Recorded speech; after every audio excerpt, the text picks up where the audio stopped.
Salam sejahtera, mungkin ramai yang tidak menyedari semalam bermulanya aksi bola sepak Piala Malaysia. 10 perlawanan berlangsung membabitkan 5 kumpulan. Perlawanan kumpulan E, pertemuan tuan rumah Pulau Pinang menentang Kelantan antara yang sengit, malah turut menyaksikan suasana tegang di tempat duduk penonton. Sorakan hampir 50 penyokong Kelantan meraihkan gol penyamaan di Stadium Bandaraya jelas tidak disenangi peminat tuan rumah.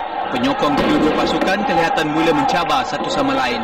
Tidak berhenti di situ, botol minuman turut dibaling ke arah penyokong Kelantan. Ia mengakibatkan mereka terbabit bertukar tempat ke bahagian kosong stadium. Tiada kecederaan dilaporkan. Sebelum itu, Pulau Pinang yang menampilkan sebahagian besar pemain muda menguasai perlawanan sebaik sahaja whistle permulaan. Hasilnya, mereka mendahului 1-0 pada minit ke-38 menerusi tandukan pemain tengah ST Nagaren. Babak kedua semakin rancak, kedudukan terikat 1-1 hasil sepakan penalti yang disempurnakan ketua pasukan pelawat Indra Putra Mahyudin. Kelalaian benteng pertahanan tuan rumah membuka ruang buat Kelantan menjaringkan gol kemenangan.